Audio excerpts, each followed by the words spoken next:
Hello दोस्तों।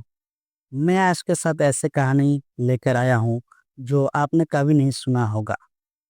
चलिए कहानी शुरू करते हैं। कहानी शुरू करने से पहले आप सभी से एक अनुरोध है कि हमारे चैनल को सब्सक्राइब कर दे और बेल आइकन को दबा लें।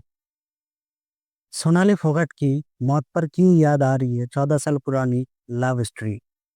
दरअसल 2008 में चांद मोहम्मद और फिजा की लव स्टोरी ने सबका ध्यान अपने तरफ खींचा। सियासत की इस लव स्टोरी में प्यार, नफरत, ग्लैमर, धोखा और पॉलिटिक्स के अलावा एक और चीज थी, और वो थी जुर्म। चांद मोहम्मद का प्यार कैसे ले गया फिजा को मौत की तरफ, जानेंगे आज। दोस्तों, क्या आपने आज तक किसी राज्य के ऐसे उप मुख्यमंत्री के बारे में सुना है जिसे भागकर शादी करनी पड़ी थी? शायद आपको यकीन ना हो, लेकिन ये सच है।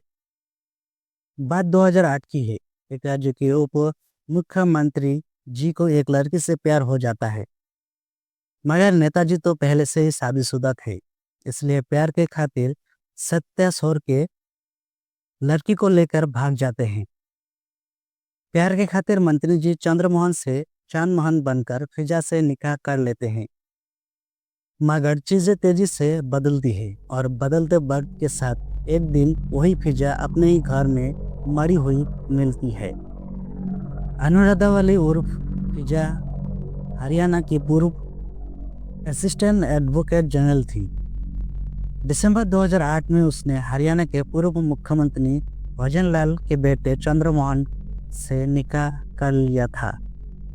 चंद्रमोहन की ये दूसरी शादी थी। परिवार के विरोध के बावजूद इस शादी के लिए उन्होंने अनुराधा के साथ अपना धर्म बदल लिया था। दोनों ने मुस्लिम धर्म स्वीकार कर लिया। बता दें कि धर्म बदलने के बाद चंद्रमोहन चांदमोहन बन गए, जबकि अनुराधा वाली का नाम बदलकर फिजा हो गया। चंद्रमोहन की पहली शादी सीमा के साथ हुई थी। इस शादी के बाद अक्टूबर 2008 से लापता चल रहे थे चंद्रमोहन 7 दिसंबर 2008 को मीडिया के सामने आए और फिजा से निकाह का खुलासा किया। काफी दिनों तक चांदमोहन और फिजा साथ रहे। दोनों की लव स्टोरी हरियाणा के साथ पूरे देश में चर्चा का विषय बन गई थी। लेकिन दोस्तों, ये खुशी ज्यादा दिन टिक नहीं पाई। शादी के महज 2 महीने के अंदर ही प्यार में डूबा ये जोड़ा अलग होने की स्थिति में आ गया था। मार्च में फिजा के पास एक चांदमोहन के एक एसएमएस ने इन दोनों के बीच बची खुशी नजदीकें भी खत्म कर दी। फिजा ने बताया कि चांदमोहन ने पहले एसएमएस करके तलाक दिया और फिर फोन करके तलाक तलाक तलाक कहा। यानी चांदमोहन और फिजा का रिश्ता हमेशा के लिए टूट चुका था। जुलाई में चांदमोहन वापस भारत लौट आए और एक बार फिर धर्म परिवर्तन कर चांदमोहन से चंद्रमोहन बन गए। पूरा सियासी ड्रामा हुआ। चंद्रमोहन का शुद्धिकरण किया गया। चंद्रमोहन ने फिजा को अपनी जिंदगी की सबसे बड़ी भूल बताया और सबसे माफी मांगी। चंद्रमोहन के धोखे से अंदर ही अंदर फिजा टूटने लगी थी, लेकिन उन्होंने अपनी लड़ाई जारी रखी। 2011 में फिजा ने एक राजनीतिक पार्टी फिजाए हिंद भी बनाई। उसके अलावा फिजा ने कुछ रियलिटी शो में भी काम किया। एक फिल्म में भी वो वकील की भूमिका निभाती नजर आई। फिजा चंद्रमोहन और परिवार के खिलाफ लगातार लड़ रही थी, लेकिन उनकी जिंदगी दलदल में धंसती जा रही थी। फिजा के विवाद अक्सर मीडिया में छाए रहती थी। कभी पड़ोसियों से लड़ाई, कभी मारपीट, और अक्सर अपनी नेगेटिव छवि के लिए मशहूर हो रही थी। और फिर आखिरकार 6 अगस्त 2012 को फिजा की मौत की खबर ने सनसनी फैला दी। फिजा की लाश 3-4 दिन तक घर के अंदर सड़ी रही।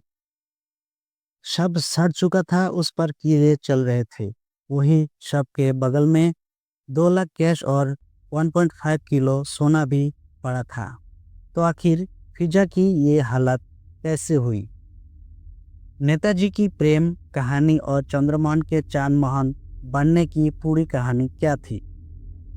फिजा तथा चांद मोहन की प्रेम कहानी का अंत कब और कैसे हुआ? और सबसे इंटरेस्टेड बात यह है कि बगल में कैश और 1.5 किलो सोने रहस्य क्या था? जानेंगे दूसरी वीडियो में। दोस्तों, दूसरी वीडियो के लिए आप हमारे चैनल को सब्सक्राइब करें और बेल आइकन को दबा लें, ताकि हम जब भी दूसरा वीडियो डालें तो आपको तुरंत पता चले।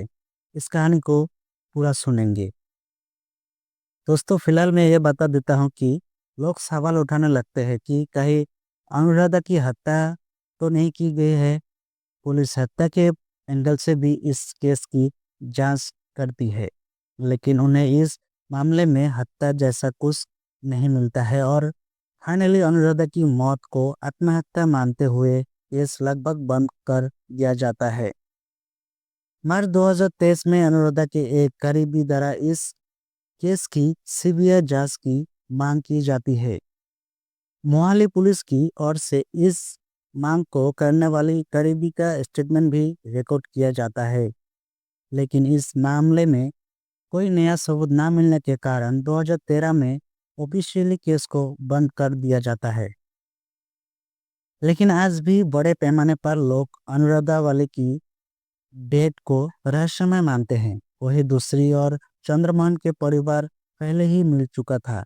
2014 में ये पंचकुला से विधायक चुने जाते हैं और राजनीति में भी उनकी वापसी हो जाती है। तो दोस्तों, कैसे लगा हमारा मेहनत कमेंट में जरूर बताएं और चैनल को सब्सक्राइब कर ले और बेल आइकन को दबा ले।